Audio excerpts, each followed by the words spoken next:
Welcome to program views makers. मैं हूं आपके साथ शाइस्ता यूसुफ। मुल्क में इलेक्शन का साल आते ही नई सियासी जमात के बारे में चर्चा शुरू हो गए हैं।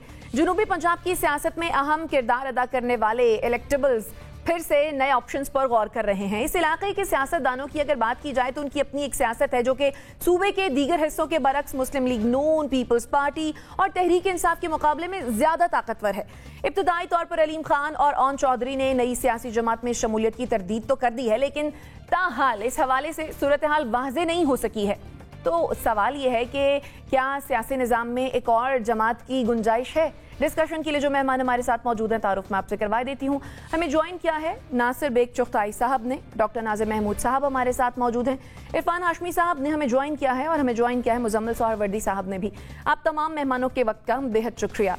NBC आपकी जानिब आऊँगी। ये जो इलेक्टेबल्स हैं जो मुख्तलिफ ऑप्शंस पर गौर कर रहे हैं, कभी तरदीद भी कर देते हैं लेकिन फिलहाल भी साथ में लगा देते हैं, तो क्या लगता है क्या मुमकिन है एक नई सियासी जमात या फिर एक नए सियासी इत्तेहाद का वजूद? देखिए, हमारी रिवायत यही रही है कि नए सियासी इत्तेहाद बनते हैं, नई सियासी पार्टियां आती हैं और डिसॉल्व हो जाती हैं, लापता हो जाती हैं, गायब हो जाती हैं। ये ट्रेडिशन रही है हमारी। बहुत सी पार्टियां हमारे यहाँ आई और बहुत सी पार्टियां ऐसी हैं जिनके टुकड़े टुकड़े हुए अब वो टुकड़े काम कर रहे हैं। मतलब मुस्लिम लीग नून है, मुस्लिम लीग काफ है, मुस्लिम लीग जेड है, ज़िया-उल हक, वो एक रुकनी है। फिर इसी तरह और भी बहुत सी मुस्लिम लीग है। इससे पहले मुस्लिम लीग कौंसिल होती थी, मुस्लिम लीग कन्वेंशन होती थी। तो ये फिर पीपल्स पार्टी के 2-3 टुकड़े हुए, लेकिन वो इतने मौसम साबित नहीं हुए। फिर इत्तेहाद बनते रहे, PNA, IGI, ये वो इत्तेहाद जिन्होंने मुल्क को तबाह किया, बर्बाद किया। फिर एक इत्तेहाद ये बना, फिर एक इत्तेहाद MRD का बना जमहूरियत की बहाली के लिए, जिस पर खासा तशद्दुद भी हुआ, जिस मारपीट, इवन हेलीकॉप्टर्स, गनशिप इस्तेमाल किए गए उनके खिलाफ। उसके बाद इत्तेहाद बनते गए। अब ये इत्तेहाद मौजूद है आपके सामने। पहले बना था इत्तेहाद इमरान खान साहब के साथ, अब बना हुआ है शहबाज शरीफ के साथ। तो हर दौर में किसी न किसी जमात की गुंजाइश होती है। चार आदमी ले लें आप, वो एक प्रेसिडेंट हो जाए, एक जनरल सेक्रेटरी हो जाए, और उसके बाद आप अखबार में प्रेस रिलीज देने के लिए कोई आदमी रख लें। बयान छपता रहेगा, लोगों को जरूरत होती है 4 सतरे बयान की, वो छपता रहेगा। लेकिन इसका मसला, ये मसले का हल नहीं है। हमारे मुल्क की मुनाफिकत और सियासत कुछ इस तरह की है कि आप कितनी पार्टियां बना लें, कितनी अलायंस कायम कर लें, आपका मसला हल नहीं हो पाएगा जब तक आपका इंतखाबी निज़ाम ठीक नहीं होगा। आपका इंतखाबी निज़ाम बोधा है, फरसूदा है, गैर नुमाइंदा है, और उसमें वो आदमी जीतता है जो सबसे कम वोट लेता है। और NBC ये जो इत्तेहाद होते हैं, ये भी तो सिर्फ अपने मफाद के लिए ही होते हैं ना, आवाम के लिए या मुल्क के लिए तो नहीं होते। इसी वजह से फिर कुछ होता भी नहीं है। इक़्तिदार लेने के लिए होते हैं। जब इमरान खान साहब आए और जनूबी पंजाब से परवाज़ें रवाना हुई इस्लामाबाद के लिए, बनी गाला के लिए, तो हम लोग यहाँ यही तो बात कर रहे थे कि ये परिंदे जा रहे हैं, फिर वापस भी आएंगे, अपने अपने घोंसलों में वापस आएंगे। और यही वो मौका परस्त सियासत है हमारी, जिसने हमें नुकसान पहुँचाया है। हमारी हुकूमतों को, हमारी असम्बलियों को नुकसान पहुँचाया, ज़रूर पहुँचाया है। और मेरा ख्याल ये है कि आज भी कोई पार्टी बन सकती है, लेकिन कल तक तो जो मैं बात सुन रहा था वो ये था कि नहीं, जहांगीर तरीन साहब बहुत वाज़ेह तौर पे कह रहे हैं, उनका ग्रुप, कि हम नून लीग के साथ हैं, जो जिसके साथ है वो वहीं पर है। फिलहाल अभी तक किसी को फ़ोन नहीं आया है कि आप अलग हो जाएं। लोग ये भी कह रहे हैं, खुद शेख साहब कह रहे हैं मुझे फ़ोन नहीं आया, उनको भी फ़ोन का इंतजार है शायद। बड़ी बात यह है, तब शेख साहब भी गेट नंबर 4 की तरफ बार बार देख रहे हैं और बार बार उसका जिक्र कर रहे हैं। तो मेरा ख्याल है बिल्कुल गुंजाइश है, बनता रहेगा, और ये भाई मामला यूँ चलता रहेगा। सही। डॉक्टर नाजिर, जैसे कि NBC बात कर रहे थे मौका परस्ती की, तो मौका तो मेरे ख्याल से शायद है ही। एक तरफ पंजाब में एतमाद का वोट लेने की बात हो रही है, दूसरी तरफ नई जमात की कयास आराई शुरू हो गई है। क्या मुमकिन है कि अरकान को अट्रैक्ट करने के लिए ये पत्ता फेंका गया हो? बिल्कुल, ये भी मुमकिन है। इम्कानात में से एक इम्कान ये भी है। लेकिन नई पार्टी बनने की 2 चीज़ें हैं ना। एक तो ये है कि क्या नई पार्टी की गुंजाइश है, दूसरी ये कि क्या ज़रूरत है। तो जहाँ तक गुंजाइश का ताल्लुक़ है तो गुंजाइश तो मेरे ख्याल में रहती है कि पाकिस्तान 24 करोड़ का मुल्क है, जिसमें कम से कम 12 करोड़ तो वोटर हैं। तो अब इसमें कम 12-15 जमातें भी हो सकती हैं। वैसे रजिस्टर्ड तो मेरा ख्याल है दर्जनों, कोई 100 के करीब जमातें रजिस्टर होंगी। लेकिन होता क्या है, आमतौर पे जो जमहूरियतें होती हैं उनमें दो या तीन बड़ी जमातें होती हैं, उसके अलावा बहुत सारी छोटी छोटी जमातें होती हैं। तो इसमें अगर ये नए लोग आ गए हैं जिनको आप इलेक्टेबल कह लें या जो भी हैं, ये अगर एक नई पार्टी बनाते हैं तो उसकी गुंजाइश तो बिल्कुल मौजूद है। लेकिन क्या उसकी ज़रूरत है? मेरे ख्याल में ज़रूरत उसकी बिल्कुल नहीं है। ज़रूरत इसलिए नहीं है कि देखें, जो भी पार्टी आती है तो उसका काम क्या होता है। उसका काम ये होता है कि अगर हम स्पेक्ट्रम को देखें तो उसमें उसको अपना एक मंशूर पेश करना होता है और एक सियासत करनी होती है। अब हमारे यहाँ हुआ क्या है, आप ये देखें कि हमारे साथ जो सियासी पार्टियाँ चलती रही हैं, अगर हम एक क्विक नज़र डालें तो हमें दो तरह की पार्टियां नज़र आती हैं जैसे कहीं भी है। जैसे अमेरिका को अगर देखें तो एक निस्बतन सेंटर लेफ्ट होती है, एक सेंटर राइट होती है, रिपब्लिकन और डेमोक्रेट वही चल रहे थे। बरतानिया को देख लें तो वहाँ टोरी पार्टी और लेबर पार्टी चलती है। इंडिया में देख लें तो कांग्रेस और बीजेपी चलती है। पाकिस्तान में चलता रहा ये पिछले 40 साल में पीपुल्स पार्टी और मुस्लिम लीग नवाज। ये कोई ऐसी बुरी बात नहीं थी, लेकिन इसको जो इसको इशू बनाया वो इमरान खान साहब ने बनाया। इमरान खान साहब ये बनाकर पेश करते रहे कि जी दो पार्टियां बारी ले रही हैं, बारी बारी ले रही हैं। ये हर इमरान खान के बयानिए में ये बारियां लेने का जो की डिस्कशन थी ये बहुत ज़्यादा थी कि ये दो बारियां ले रहे हैं। हालांकि वो इस पर जिक्र नहीं करते थे कि वो बारियां लेने 40 साल में जो है वो 20 साल तो अमरीत भी रही है, लेकिन उसका वो जिक्र नहीं करते थे। तो जो पार्टियां बनी है उसको अहम बात यह है कि उन पार्टियों को एक तो काम करने दिया जाए। हमारे यहाँ हमने ये देखा है कि पार्टियों को खासतौर पे जो निस्बतन सेंटर लेफ्ट पार्टी थी, यानी जो कंजर्वेटिव नहीं थी, उनको काम नहीं करने दिए। मिसाल के तौर पे पहले मुस्लिम लीग निस्बतन एक कंजर्वेटिव पार्टी थी, उसके मुकाबले में हमने देखा कि अवामी लीग और दूसरी जमातें नेशनल अवामी पार्टी आई, उनको क्रश किया गया। पहले अवामी लीग को क्रश किया गया, फिर नेशनल अवामी पार्टी थी उसको पीपुल्स पार्टी के जरिए क्रश कराया गया। उसके बाद फिर 11 साल ज़ियाउल्लाह खुद पीपुल्स पार्टी को क्रश करने की कोशिश करते रहे। फिर नवाज लीग एक बड़ी जमात थी, उसको मुशर्रफ साहब ने क्रश करने की कोशिश की। लेकिन इन तमाम चीजों से मसले हल नहीं होते। जो भी पार्टी बने उन पार्टियों को आजादी से काम करने का मौका देना चाहिए, करने का मौका दिया जाए। बिल्कुल आप ठीक कह रहे हैं डॉक्टर नाजिर, आपका पॉइंट आ गया। इरफान, जनूबी पंजाब में हम हमेशा धड़ों की ही सियासत देखते आए हैं। आपके ख्याल में इसकी क्या वजह होगी? और अब ये जो नई जमात की बात हो रही है तो क्या लगता है कि कोई नई जमात बन पाएगी? देखिए शाइस्ता, नई जमात किसी वक्त भी बन सकती है। जब हुक्म हो जाएगा जमात बन जाएगी, और जब हुक्म नहीं होगा जमात नहीं बनेगी। अब मसला यहाँ पर यह है, पंजाब के अंदर खास तौर पर वो तमाम नाराज अरकान जिनका ताल्लुक पाकिस्तान तहरीक इंसाफ से था, वो जहाज जो कभी जहांगीर तरीन साहब का उड़ा करता था और फिर उसमें वो लोगों को भर भर के आपने एक जमात में पाकिस्तान तहरीक इंसाफ के अंदर शामिल करवाया, बिल्कुल ठीक बात है। अब जरूरत इस वक्त ये है कि ये मामला एक जो ताकत है वो बाहर बैठकर देख रही है। पंजाब के अंदर आपने किस तरह जोर तोड़ना है पाकिस्तान तहरीक इंसाफ का, और फिर किसको फैसिलिटेट करना है। अगर आपने पाकिस्तान पीपल्स पार्टी को फैसिलिटेट करना है तो जो इशारे मिले हैं 2-3 दिन से वो आपके सामने हैं कि किस अंदाज में बाकायदा ये कहा गया है कि जनाब हमारी गुफ्तगू जो है वो हो रही है। चौधरी सरवर साहब ने भी कहा है और फिर बाकी कुछ लोगों ने भी कहा है। तो जरूरत तो किसी वक्त भी हो सकती है, पार्टी किसी वक्त भी बन सकती है, लेकिन जो फार्मूला तय पा रहा है मेरी इत्तलात के मुताबिक फार्मूला ये तय पा रहा है कि जनाब आपने उन इलाकों को देखना है जहां पर पाकिस्तान तहरीक इंसाफ पहले नंबर पर थी और दूसरी जमातें, चाहे वो नून लीग है चाहे पीपल्स पार्टी, दूसरे नंबर पर है। तो फैसिलिटेशन वहां पर होगी। आप ये फैसिलिटेट आप जमात बनाकर करें या किसी धड़े को शामिल करवा कर करें, क्योंकि ये जो इलाके जिनकी आप बात कर रहे हैं ना, बहुत सारे ऐसे इसको भी ऑब्जर्व किया जा रहा है कि वहां पर वोट बैंक किस बुनियाद पर है, गद्दी नशीनी की बुनियाद पर है, बरादरी की बुनियाद पर है, या किसी की एफिलिएशन है, इस चीज को देखा जा रहा है। तो फार्मूला ये तय पा रहा है कि अगर आपने नून लीग को फैसिलिटेट करना है या पीपल्स पार्टी को करना है तो ऐसे इलाकों में ऐसे उम्मीदवार देखे जाएं जिनको सपोर्ट मिल सके और फिर उन्हें पीटीआई के मुकाबले पे जिताया जा सके। तो ये बुनियादी फार्मूला जो है वो तय पा रहा है। और फिर पाकिस्तान के अंदर आप सिंध के अंदर देख लें, पंजाब की सियासत नहीं है सिर्फ, ये सिंध के अंदर भी इसी तरह ही हो रहा है। जो शख्स कहते थे कि ये रॉ का एजेंट है, आज उसके साथ बैठ गए। क्योंकि किसी ने कहा कि इन्होंने अपना पासपोर्ट फाड़ा था, अब वो इन बयानात को हम किधर लेकर जाएं। तो ये जरूरत है, नजरिया जरूरत है। पार्टीज बनती रहती हैं, माजी में भी बनी, 160 के करीब पार्टीज है, एक और बन जाएगी तो क्या होगा, कोई फर्क नहीं पड़ता।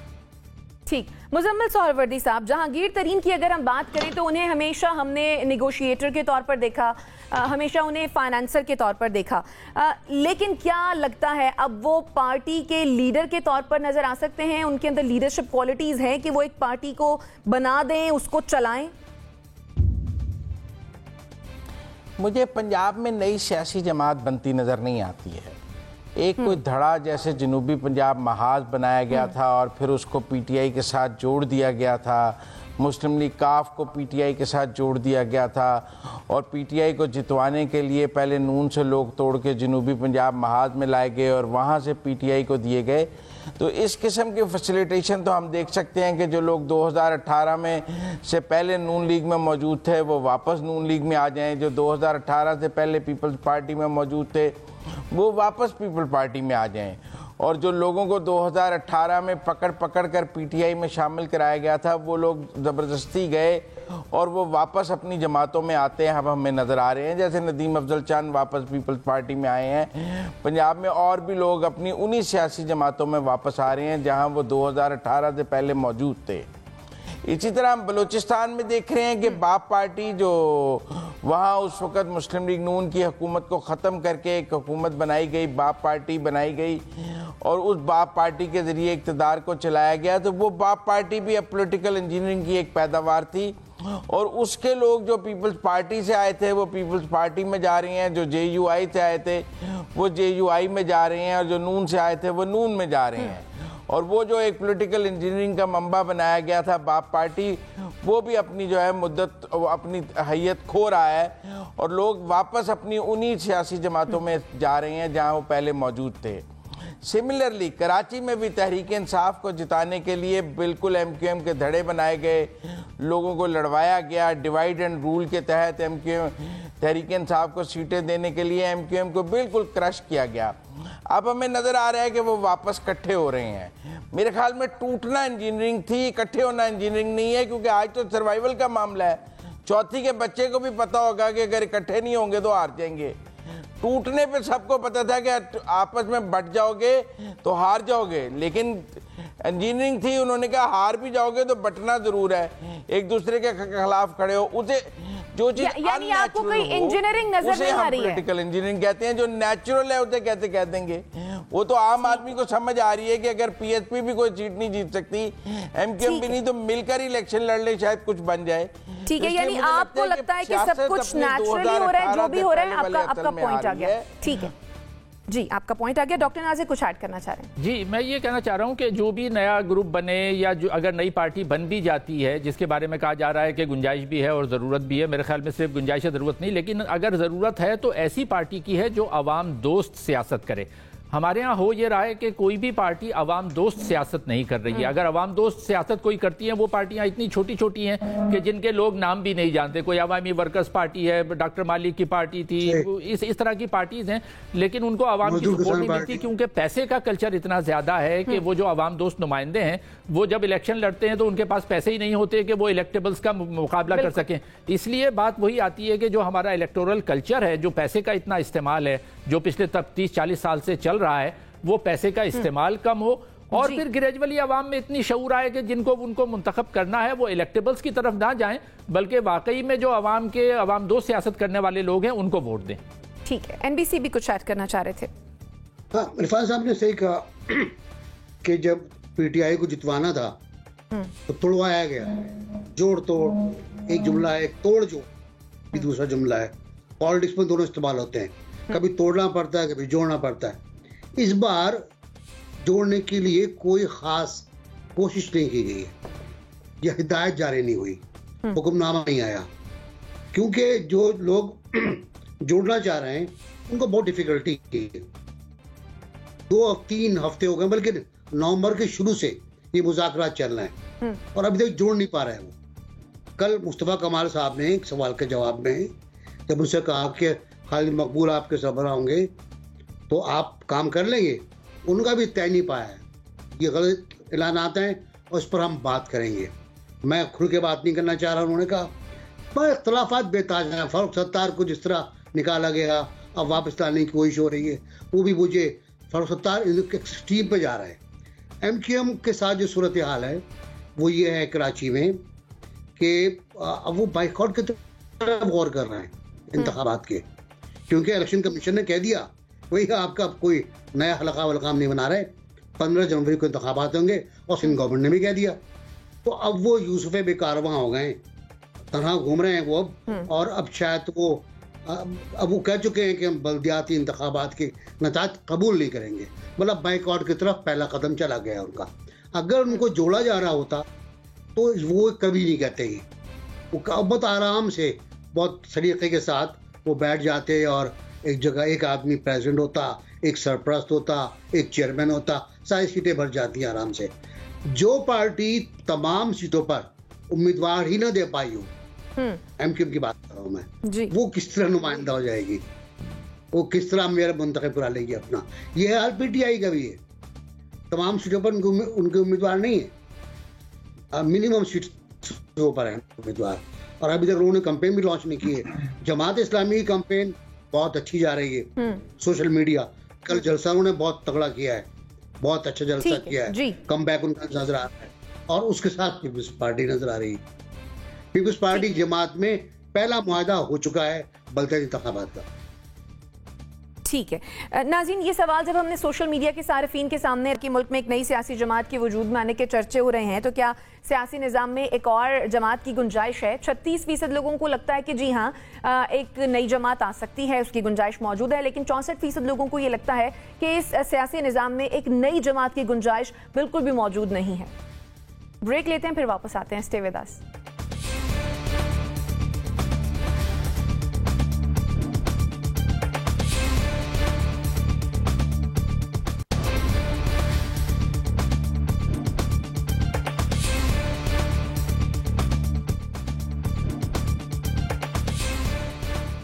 Welcome back after the break. साबिक वजीर आजम और मुस्लिम लीग काफ के सरबराह चौधरी शुजात हुसैन ने अहम बयान दिया है कि पंजाब असेंबली तहलील होगी और ना ही मुल्क में इलेक्शन के कोई इम्कानात हैं। उनकी तरफ से ये अहम बयान उस वक्त सामने आया है जब तहरीक इंसाफ और चौधरी परवेज इलाही के दरमियान सब अच्छा ना होने के इशारे भी सामने आ रहे हैं।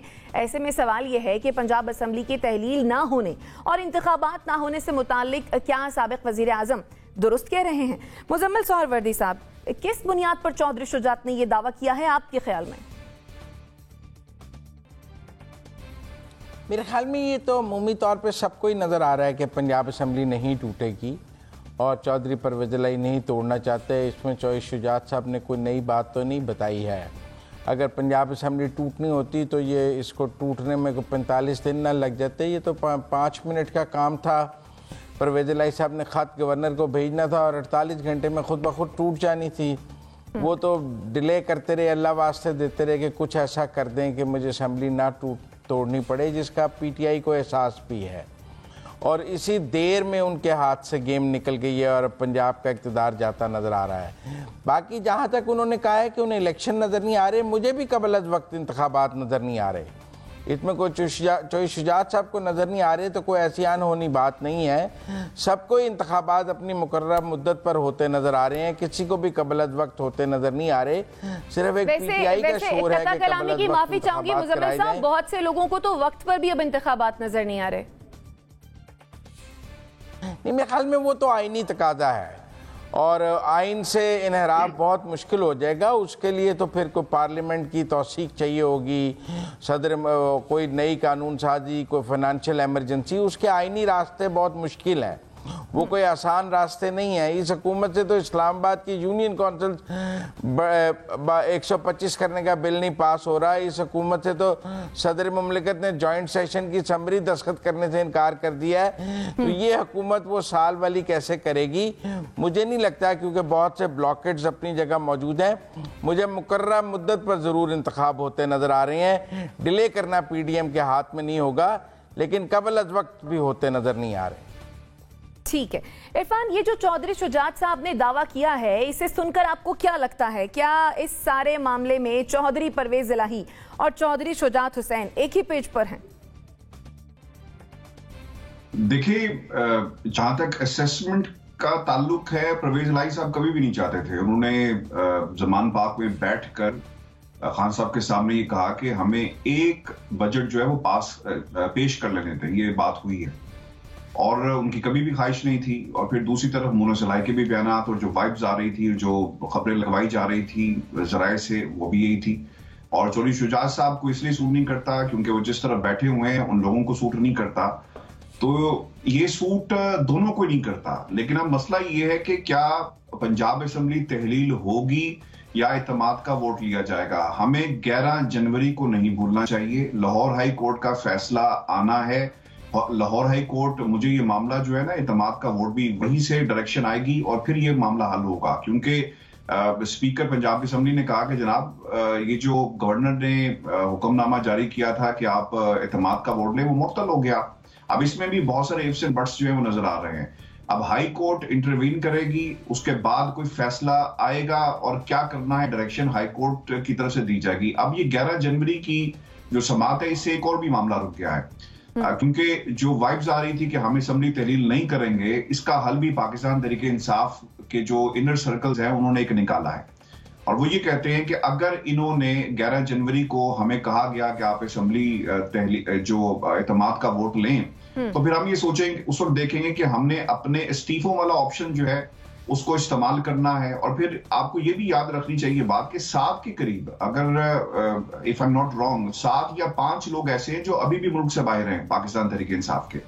उन्होंने वापस आना है। कब आना है, मामला अदालत ही इसका फैसला करेगी। ये चौधरी शुजात को जो नजर आ रहा है, मुझे नहीं लगता कि चौधरी शुजात साहब या परवेज इलाही साहब इनकी ख्वाहिशात का मामला रह गया है। ख्वाहिशात इनकी जरूर है कि असेंबली तहलील ना हो और ये मामला इसी तरह चलता रहे। कुछ और प्रोजेक्ट्स जो हैं उन्हें चला लिया जाए। फिर इनके ऊपर केसेस भी हैं, ये भी याद रखें। मोनस इलाही साहब के ऊपर नोटिस और फिर जिस तरह उनके दोस्तों को उठाया जा रहा है, अगर वो इस कुर्सी से उनके वालिद मोहतरम उतर गए तो फिर उनके साथ क्या हाल होगा, ये भी आपको याद रखना चाहिए। तो मुझे इन दोनों की ख्वाहिशात और जो बात कर रहे हैं, इससे आई स्ट्रांगली बिलीव कि ये मामला हाई कोर्ट ही तय करेगी कि आपने इत्तेमाद का वोट लेना है या फिर इसके अलावा कोई हुक्म जो है वहां से आ सकता है। ठीक है, आपके ख्याल में मामला हाई कोर्ट तय करेगा, लेकिन जो चौधरी शुजात साहब सोच रहे हैं वो आपको होता हुआ नजर नहीं आ रहा, ऐसे ही है? नहीं, चौधरी शुजात साहब की तो ख्वाहिश है ना कि असेंबली अपना टाइम जो है वो पूरा करे। इलेक्शन जो है वो अपने वक्त पर ही हो और असेंबली टूटती उन्हें नजर नहीं आ रही, उनकी ख्वाहिश है ना। लेकिन फैसला अदालत ने करना है क्योंकि पहले मामला जब हाई कोर्ट के सामने होगा ना शाइस्ता, वो ये होगा कि इत्तेमाद का वोट, क्योंकि जो ऑपोजिशन है वो बार बार इत्तेमाद के वोट के ऊपर जो है सियासत कर रही है। ठीक हो गया। एनबीसी, अगर तो वो हो गया जो चौधरी शुजात साहब कह रहे हैं या जो उन्हें नजर आ रहा है, तो फिर पंजाब में तहरीक इंसाफ की सियासत कहां पर है? देखिए, पहली बात तो ये कि जनाब खान साहब, इमरान खान साहब के वादे, ख्वाहिशात और तमन्नाएं कोई पूरी नहीं हुई। लॉन्ग मार्च का वादा था, वो पूरा नहीं हुआ। इस्लामाबाद के मुहासरे का ऐलान था, वो पूरा नहीं हुआ। पिंडी से आगे नहीं चले जा पाए। उसके बाद ये था कि ये हुकूमत जहाज में बैठ के भाग जाएगी, वो नहीं हो पाया। उसके बाद था हम असेंबली तोड़ देंगे, फला डेट को तोड़ देंगे, फला तारीख को, तारीख पे तारीख, तारीख पे तारीख, तो जुमला है ना वो खान साहब करते रहे। फिर खान साहब ने डेट दे दी, तो बस इस तारीख को गई नहीं गई।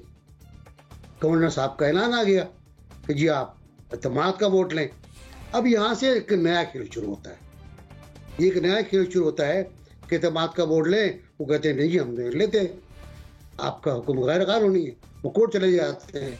यहाँ से इरफान हाशमी साहब की बात बिल्कुल दुरुस्त है कि अब खेल कोर्ट, पहला केस भी कोर्ट में था कौमी असम्बली का, जब कासिम सूरी ने गैर कानूनी, गैर आईनी रूलिंग पास की थी और सुप्रीम कोर्ट और हाई कोर्ट दोनों खुल गए थे।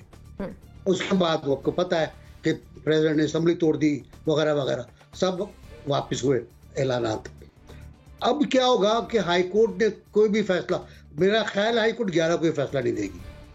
11 को तो सरकार अपना बयान जारी करेगी, बयान जमा कराएगी, उसके 8-10 वकील आएंगे, गवर्नर साहब के ताकतवर वकील, वो अपने दलाइल देंगे।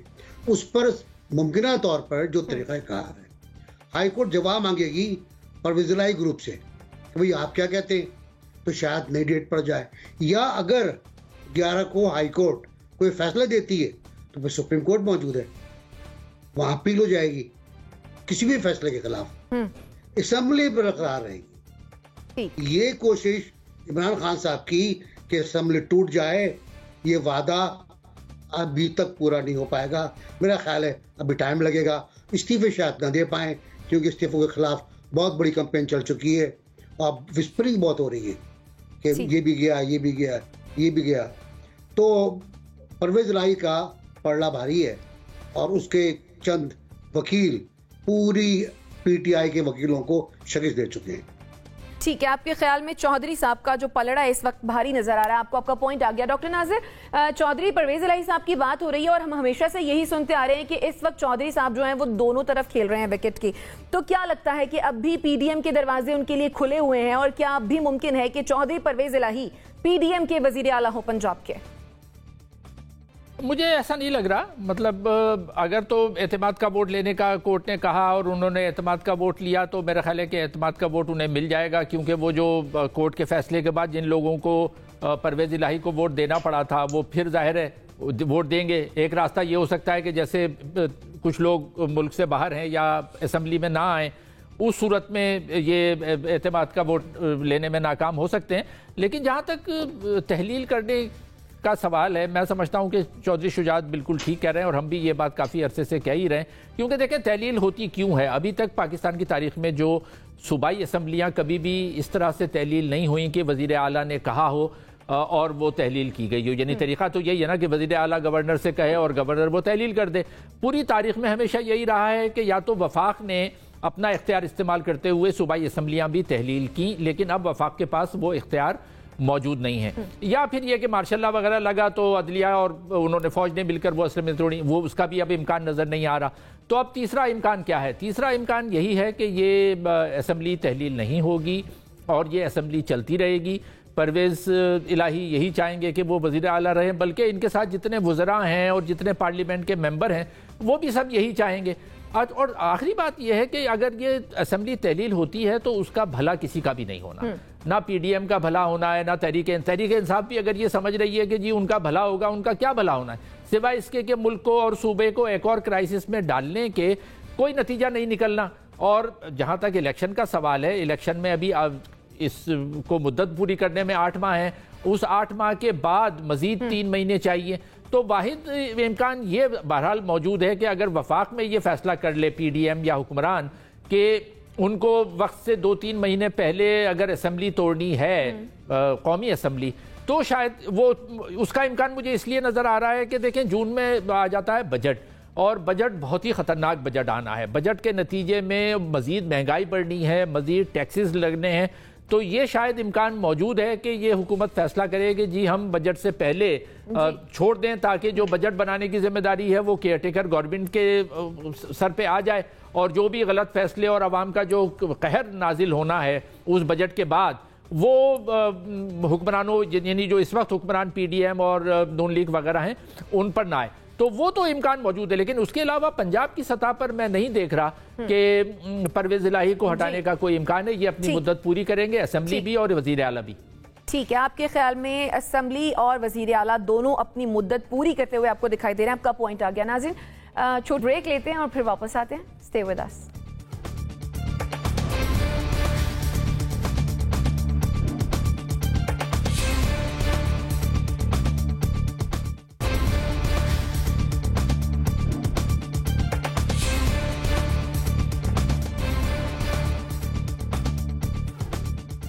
Welcome back after the break. वजीर आजम शहबाज शरीफ ने सैलाब मुतासरीन की तामीर नौ और बहाली के लिए आलमी बरादरी से इमदाद की अपील की है।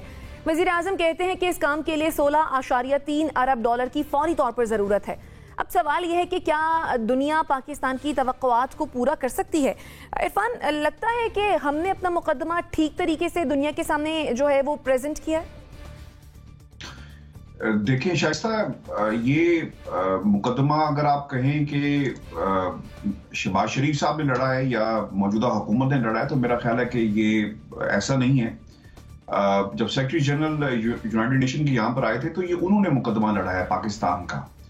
और जिस तरह दुनिया ने हमें इमदाद दी है, ऑब्वियसली कुछ कमिटमेंट्स आपकी इंटरनेशनल होती हैं, उसके तनाजुर में सब कुछ हुआ है।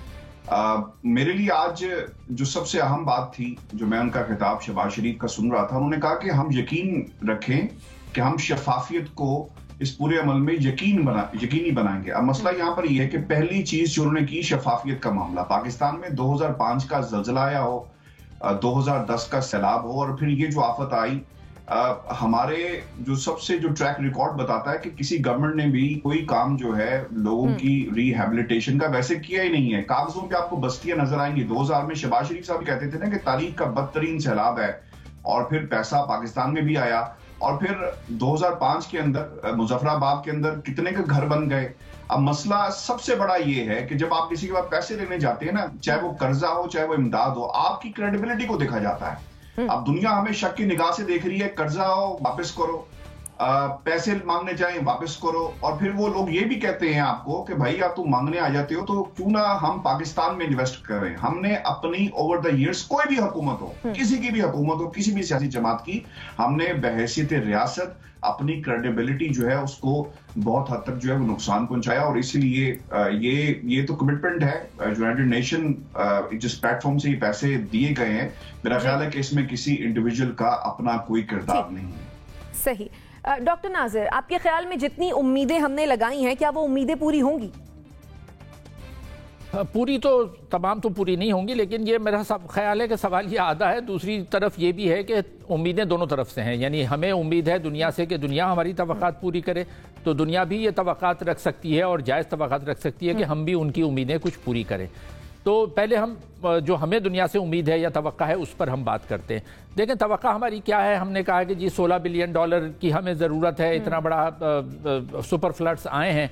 अगर G20 जो ममालिक का ग्रुप है, G20 जो है वो दुनिया के अमीर तरीन ममालिक का एक ग्रुप है, वो G20 के ममालिक अगर आधा अरब डॉलर भी दे दें तो हमारे पास 10 अरब डॉलर आ सकते हैं। यानी आधा अरब डॉलर क्या होता है? $500 बिलियन।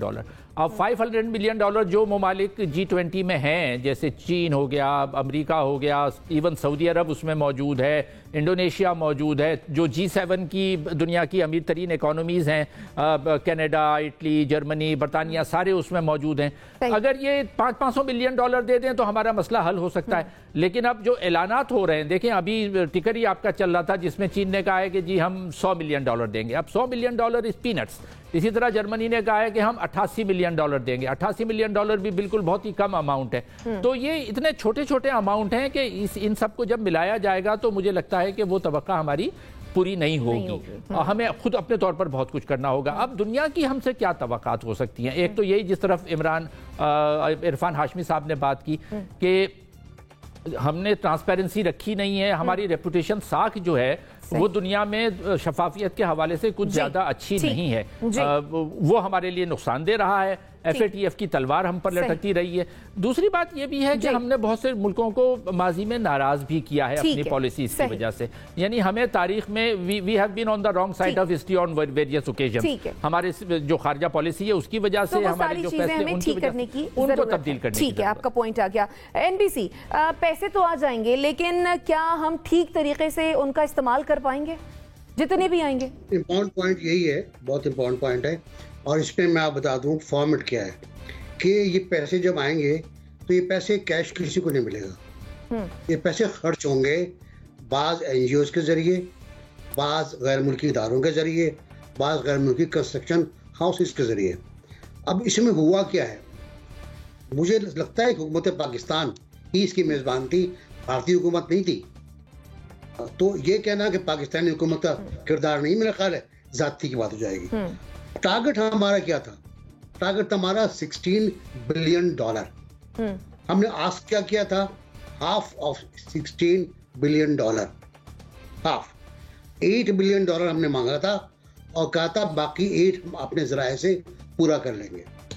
अब डॉक्टर साहब ने बड़ी मायूस कौन सूरत हाल पर पेश की है। वर्ल्ड बैंक देता है $2 अरब, इस्लामी तरक्याती बैंक दे रहा है $4 अरब 20 करोड़, ADB दे रहा है $1 अरब, और बाकी डॉक्टर साहब ने जो मायूसकुन सूरत हाल बताई वो है। और फिर सऊदी अरब का अभी जो सेकंड सेशन हुआ है भी सेशन चल रहे हैं, जो सेकंड सेशन हुआ है उसमें $1 अरब सऊदी अरब की तरफ से, चाइना $100 बिलियन, और ये किस लिए आ रहा है? ये बहाली क्या है? रोड कंस्ट्रक्शन, डैम्स की कंस्ट्रक्शन, स्कूलों की तामीर, मराकज़ सेहत की तामीर, उसके साथ साथ लोगों की बहाली, लोगों का रोजगार, खेत, ज़राअत, ये सब डिफरेंट सेशन चल रहे हैं और ये 2 दिन का कॉन्फ्रेंस है। तो हर सेशन में मुझे पता है, अंदाजा है कि ये पैसे बढ़ते जाएंगे। ये बनते हैं $8 अरब 57 करोड़, जो इनका हाफ 50% से ज्यादा है, और ये इम्कान है कि और भी पैसे इनको मिल जाएंगे, लेकिन इनका सही इस्तेमाल बहुत जरूरी होगा। अब आ जाए सियासत की तरफ। आप, हमारे मुल्क की सियासत बहुत अजीब व गरीब है।